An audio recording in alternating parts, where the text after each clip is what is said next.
بسم اللہ الرحمن الرحیم۔ السلام علیکم ورحمۃ اللہ وبرکاتہ۔ ناظرین، امید ہے کہ آپ خیریت سے ہوں گے۔ آج ہم ایک دفعہ دوبارہ ڈاکٹر حافظ محمد زبیر صاحب کے پاس اپنے سوالات کے ساتھ۔ ڈاکٹر صاحب کیسے مزاج ہیں؟ الحمدللہ خیریت سے۔ ڈاکٹر صاحب، ایک اور سوال ہے جو پوچھا جاتا ہے، لیکن اس سوال کو سمجھنے سے پہلے ضروری ہے کہ ہم اس کے پس منظر کو سمجھیں۔ تو غدیر خم جو ہے اس کے خطبے کا پس منظر کیا ہے؟ بسم اللہ الرحمن الرحیم۔ اس کو غدیر خم بھی کہتے ہیں، خم بھی کہہ دیتے ہیں۔ مکہ سے مدینہ کی طرف جائیں تو رستے میں ایک جگہ ہے، تو غدیر معنی تالاب، تو اس جگہ پہ ایک تالاب تھا۔ تو آپ صلی اللہ علیہ وسلم نے 10 ہجری میں، یعنی حجۃ الوداع 10 ہجری میں ہوا۔ آپ صلی اللہ علیہ وسلم نے زندگی میں ایک ہی حج کیا، آپ کی زندگی کا آخری حج تھا۔ جی۔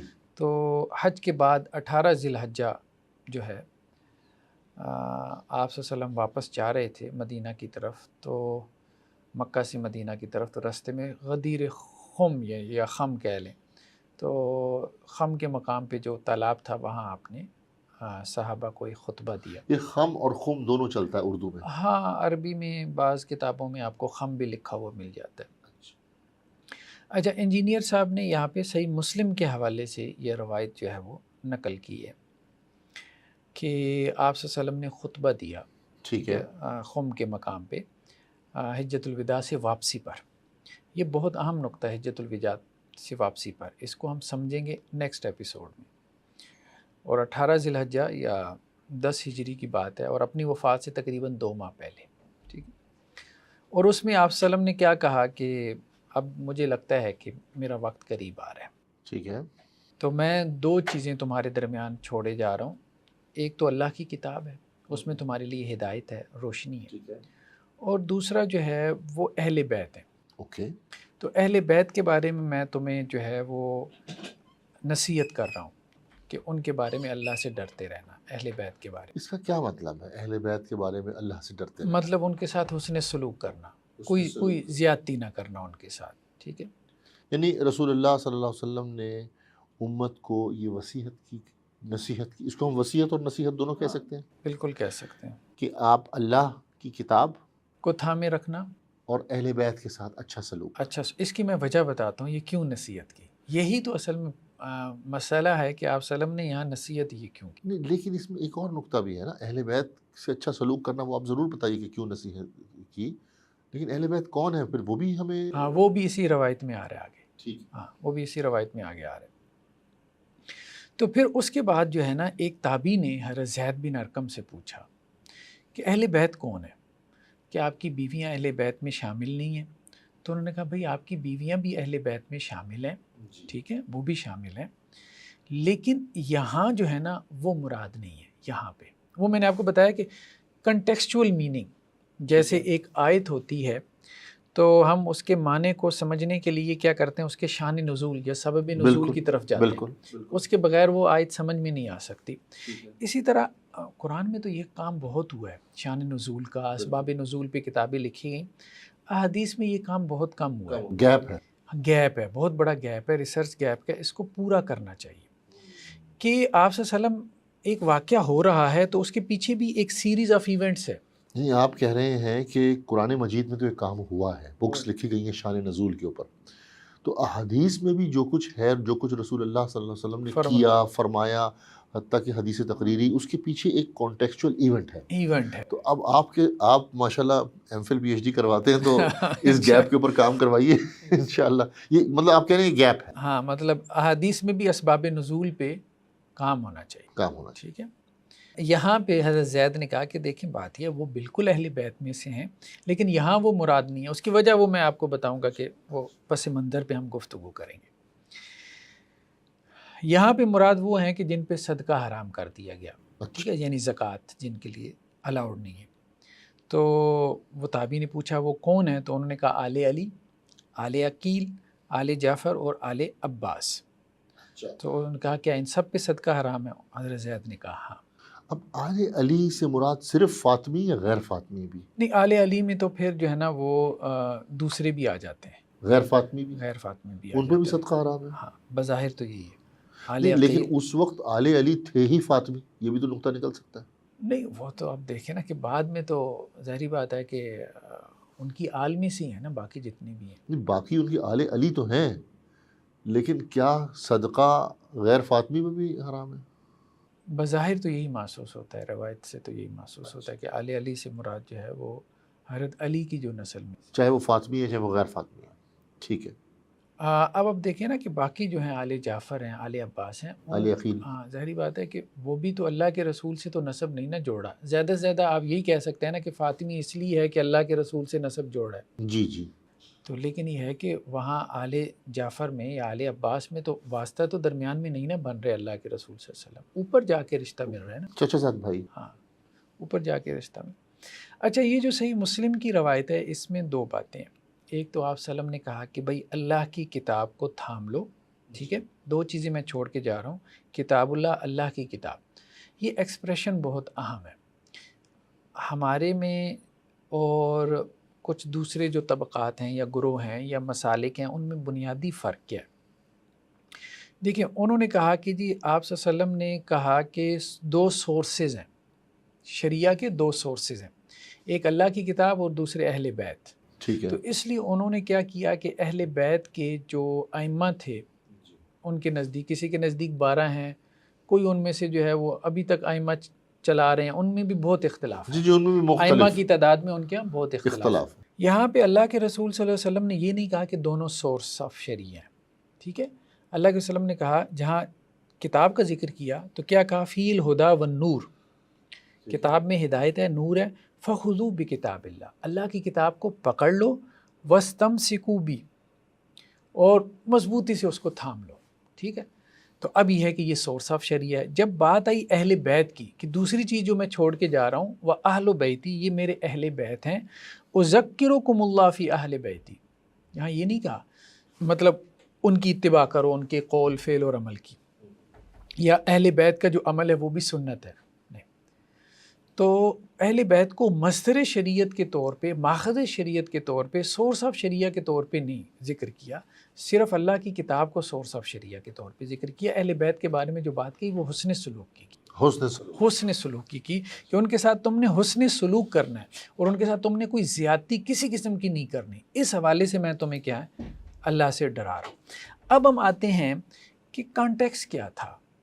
ہاں اللہ کے وسلم نے یہاں پہ بھی صحیح مسلم کی روایت میں 3 دفعہ کہا ہے، 3 دفعہ یہ بات کہی ہے، میں تمہیں نصیحت کرتا ہوں اہل بیت کے بارے میں، میں تمہیں نصیحت کرتا ہوں، میں تمہیں نصیحت کرتا ہوں.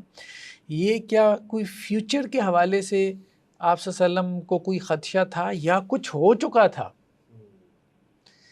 کہ جس کے اوپر آپ صلی اللہ علیہ وسلم رسپانس کر رہے تھے؟ اچھا. یہ اصل میں بیسیکلی جو روایتیں جو ہیں نا وہ یہ بتاتی ہیں کہ کچھ ہو چکا تھا. یہ ہمارے سامنے صحیح بخاری کی روایت ہے 4350. حضرت بریدہ یہ کہتے ہیں کہ اللہ کے نبی صلی اللہ علیہ وسلم نے حضرت علی کو حضرت خالد بن ولید کے پاس بھیجا، خمس ان سے لے آئے. حضرت خالد بن ولید پہلے ایک مہم پہ بھیجے گئے، ان کے پیچھے حضرت علی رضی اللہ عنہ کو بھیجا گیا، ٹھیک ہے. حضرت خالد بن ولید بیسیکلی گئے تھے یمن کی طرف، ٹھیک ہے. آپ کہہ لیں کوئی کسی سریے پہ آپ صلی اللہ علیہ وسلم نے بھیجا تھا، مہم تھی. تو حضرت علی کو پیچھے بھیجا گیا کہ آپ ان سے خمس لے آئیں. حضرت علی گئے حضرت خالد بن ولید کے پیچھے. تو حضرت بریدہ کہتے ہیں کہ میں جو ہے نا حضرت علی سے ناراض تھا، اور ناراضگی کی وجہ ان کا غسل تھا. اچھا بخاری کی روایت میں ذرا اجمال ہے، بات پوری طرح سے کھلتی نہیں ہے، لیکن کچھ اور روایتوں سے بات پوری کھل جاتی ہے. تو بخاری کی روایت میں صرف اتنا ہے کہ حضرت علی گئے ہیں حضرت خالد بن ولید سے خمس لینے کے لیے یمن میں ان کے پیچھے آپ صلی اللہ علیہ وسلم کے حکم پہ. تو حضرت بریدہ کہتے ہیں کہ یہ بھی وہاں پہ تھے، حضرت خالد بن ولید کے ساتھ تھے. تو میں حضرت علی سے ناراض ہو گیا اس لیے کہ انہوں نے غسل کیا. تو میں نے حضرت خالد بن ولید سے کہا، حضرت بریدہ کہتے ہیں کہ آپ دیکھتے نہیں کہ حضرت علی نے کیا کیا ہے، ٹھیک ہے. تو پھر جب ہم نبی صلی اللہ علیہ وسلم کے پاس آئے تو میں نے آپ صلی اللہ علیہ وسلم سے بھی اس کا ذکر کیا کہ حضرت علی نے غسل کیا. بیسیکلی تھا کیا کہ مالی غنیمت میں جو ہے وہ کچھ لونڈیاں بھی تھیں.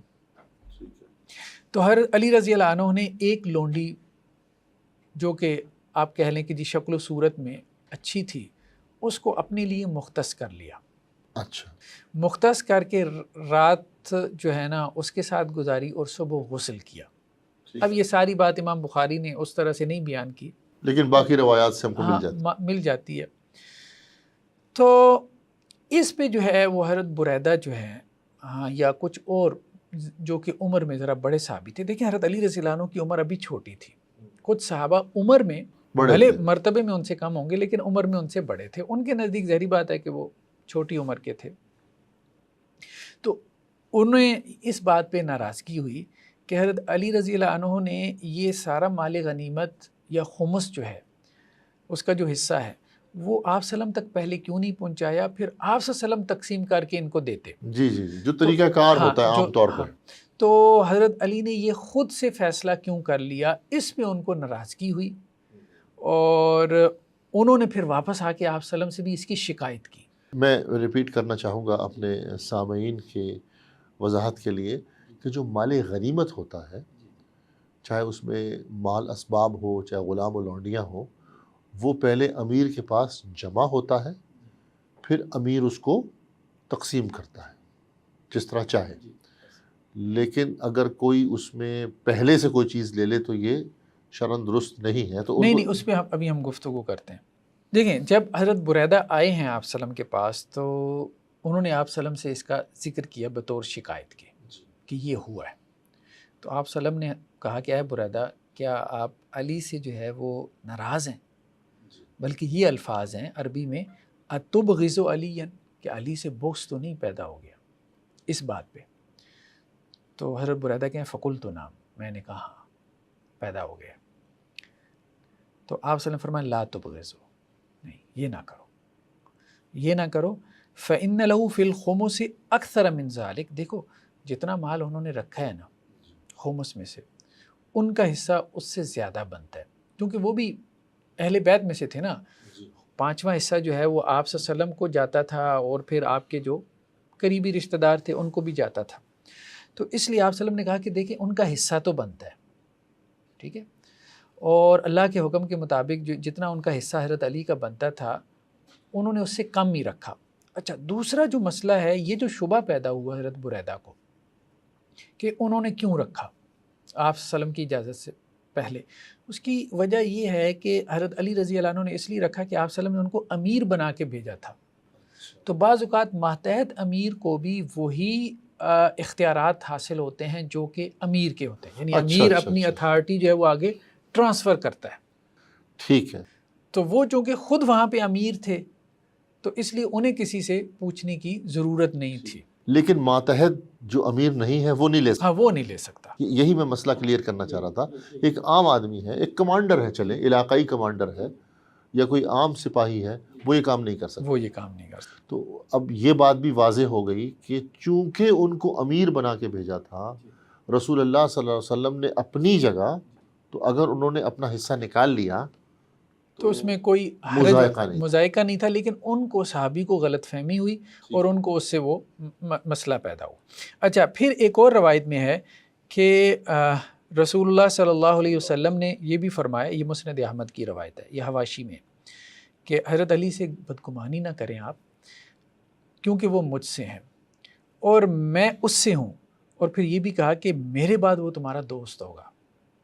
تو یہ جو بدگمانی پیدا ہو گئی ہے، اللہ کے رسول صلی اللہ علیہ وسلم نے کہا کہ حضرت علی کے درمیان اور اے بریدہ آپ کے درمیان، تو میرے دنیا سے چلے جانے کے بعد اللہ تعالیٰ اس بدگمانی کو جو ہے وہ ختم کر دیں گے، دور کر دیں گے، اور وہ آپ کے بہترین دوست ہوں گے. ایک دوسری روایت ہے کہ حضرت بریدہ کہتے ہیں کہ آپ صلی اللہ علیہ وسلم کے اس ارشاد کے بعد حضرت علی سے میں محبت کرنے لگا، ٹھیک، اور تمام لوگوں سے زیادہ مجھے حضرت علی محبوب تھے. یہ بھی مسند احمد کی روایت ہے. تو گویا اس ارشاد کی وجہ کیا تھی وہ بھی آ گئی، تاکہ اگر کسی کے دل میں جو ہے وہ کوئی ایشو پیدا ہو گیا ہے حضرت علی کے حوالے سے یا اہل بیت کے حوالے سے، کہ وہ یہ سمجھ رہے ہیں، جیسے دیکھیں نا بعض اوقات ہوتا ہے کہ جیسے کوئی رولنگ پارٹی ہے تو ضروری نہیں کہ ایک حکمران ہے اور اس کے رشتہ دار جو ہے نا وہ جو اس کی اتھارٹی ہے اس کو مطلب مس یوز ہی کریں. لیکن عام طور پہ عوام میں ایک چیز پیدا ہو جاتی ہے، کوئی چھوٹی سی بھی چیز دیکھیں گے جی یہ مس یوز ہو رہا ہے. بالکل. تو آپ صلی اللہ علیہ وسلم نے اس چیز کو محسوس کیا کہ بعض لوگوں کے ذہنوں میں یہ بات آ سکتی ہے کہ شاید حضرت علی رضی اللہ عنہ رشتہ دار ہونے کے ناطے کچھ چیزیں جو ہے وہ اپنے لیے مختص کر رہے ہیں، یا آپ کہہ لیں کہ جی کوئی فائدہ اٹھا رہے ہیں، لوگوں کے دلوں میں یہ بات آ سکتی تھی۔ تو آپ صلی اللہ علیہ وسلم نے اس بدگمانی کو دور کرنا چاہا۔ اچھا، ایک جیسے حضرت بریدہ نے اظہار کر دیا، دوسری ایک جو روایت اسی غدیر خم کے خطبے کے پس منظر میں ہمیں ملتی ہے سیرہ ابن ہشام میں، کہ حضرت علی رضی اللہ عنہ جب قافلے کے ساتھ واپس آ رہے ہیں یمن سے اور مال غنیمت بھی ہے، تو اب انہوں نے جلدی کی کہ اللہ کے رسول صلی اللہ علیہ وسلم کو مکہ میں پہلے جا ملیں اور پھر بعد میں آ کے جو ہے وہ قافلے کا بھی استقبال کریں۔ تو قافلے کے اوپر انہوں نے کسی کو اپنا نائب بنایا اور خود جلدی سے مکہ آ گئے، اور یہ حجۃ الوداع کا ہی ایک طرح سے موقع ہے۔ جب حضرت علی رضی اللہ عنہ نکلے ہیں مکہ سے قافلے کے جو ہے وہ استقبال کے لیے، تو انہوں نے دیکھا ہے کہ لوگوں نے لباس جو ہے وہ زیب تن کی ہوئی ہے، نئے لباس جو ان کو مال غنیمت میں ملے تھے۔ تو حضرت علی رضی اللہ عنہ اس پہ ناراض ہوئی اور کہا کہ تم نے خود سے یہ فیصلہ کیسے کیا اور یہ لباس تم اتار دو۔ اس سے پھر لوگوں کے دلوں میں ایک رنجش پیدا ہوئی کہ دیکھیں ہم نے تو آپ کے استقبال کے لیے، رسول اللہ علیہ وسلم کے استقبال کے لیے کہ ہم مطلب جیسے کہتے ہیں تیار ہو کے آپ صلی اللہ علیہ وسلم سے ملیں یا آپ سے ملیں اور اس سے آپ لوگوں کو خوشی ہوگی، تو ہم نے تو آپ لوگوں کے لیے یہ کیا اور آپ جو ہے اس کے اوپر آپ نے ہمیں ڈانٹ دیا۔ تو اس سے لوگوں کے دلوں میں ایک رنجش پیدا ہوئی۔ دوسرا ایک اور ہے کہ حضرت ابو سعید خدری رضی اللہ عنہ، انہوں نے بھی جو ہے وہ بھی یہ کہتے ہیں کہ لوگوں نے حضرت علی رضی اللہ عنہ کی شکایت کی آپ صلی اللہ علیہ وسلم سے۔ جی تو اب یہ اس طرح کے اور بھی ہمیں واقعات ملتے ہیں، خاص طور پہ یہ جو یمن کی جو مہم جوئی میں حضرت علی رضی اللہ عنہ کو جو بھیجا گیا، تو ایک بندے کو شکایت نہیں پیدا ہوئی تھی، کئی لوگوں کو شکایت پیدا ہو گئی مختلف وجوہات سے، اور اس میں یہ تاثر بھی جانے لگا کہ جیسے آپ صلی اللہ علیہ وسلم کے ریلیٹیو ہونے کی وجہ سے شاید حضرت علی رضی اللہ عنہ جو ہے وہ کوئی فائدہ اٹھا رہے ہیں۔ تو اس میں پھر آپ صلی اللہ علیہ وسلم نے جو ہے وہ یہ خطبہ دیا خم کے مقام پہ، تاکہ لوگوں کے دلوں میں کوئی بدظنی پیدا نہ ہو، نہ اللہ کے رسول صلی اللہ علیہ وسلم کے بارے میں اور نہ حضرت علی سے متعلق۔ اچھا، اس خطبے میں سب سے جو ایک آپ کہہ لیں کہ جی مین جملہ ہے، ٹھیک ہے، وہ کیا ہے؟ من کنت مولا فعلی مولا، کہ جس کا میں دوست ہوں علی بھی اس کے دوست۔ اچھا ڈاکٹر صاحب، معذرت کے ساتھ پس منظر میں جو بات ابھی تک ہمیں سمجھ آئی ہے وہ یہی سمجھ آئی ہے کہ ایک مہم تھی یمن کی طرف، جی، اس مہم سے متعلق جو مال غنیمت تھا یا خمس تھا، اس سے متعلق لوگوں میں کچھ غلط فہمی پیدا ہو گئی حضرت علی کے بارے میں، حضرت علی سے متعلق۔ ایک روایت آپ نے یہ بتائی کہ انہوں نے خود اپنے لیے کچھ مال غنیمت سے ایک لونڈی مختص کر لی، تو لوگوں کو اس بات پہ اعتراض تھا، لیکن چونکہ حضرت علی کو خود امیر بنا کے بھیجا گیا تھا تو امیر اپنے لیے لے سکتے ہیں۔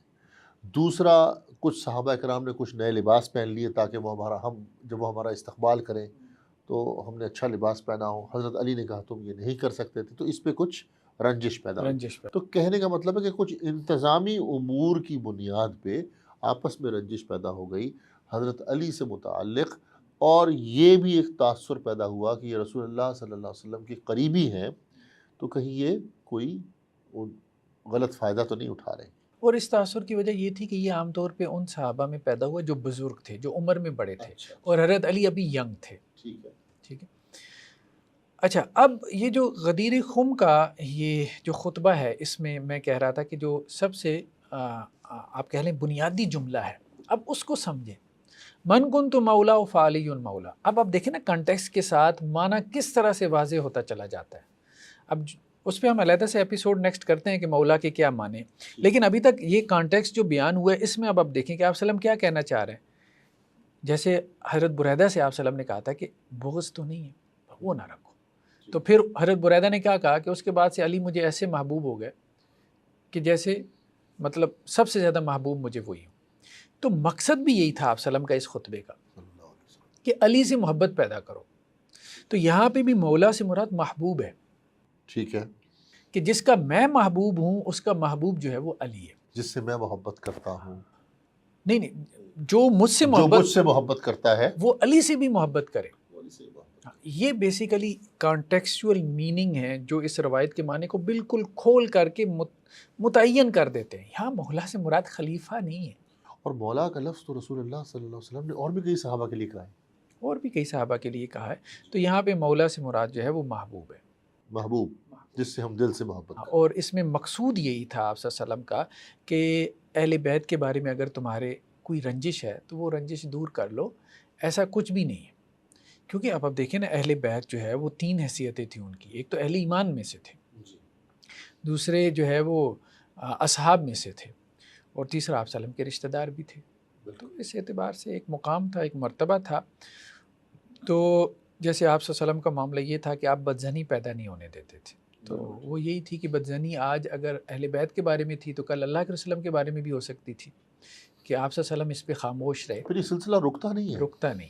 جیسا کہ ہم دیکھتے ہیں اصحاب رسول صلی اللہ علیہ وسلم سے متعلق بدزنی لوگ پھیلاتے ہیں، لیکن وہ یہ بھول جاتے ہیں کہ بات پھر جاتی کہاں تک ہے، اور یہی بات اہل بیت سے متعلق. تو بہرحال یہ اس کے آپ کہہ لیں کہ جی پس منظر ہے اس روایت کا. ڈاکٹر صاحب بہت بہت شکریہ پس منظر بیان کرنے کا. ناظرین ایک نئے سوال کے ساتھ آپ کے پاس پھر حاضر ہوں گے. جزاک اللہ خیر.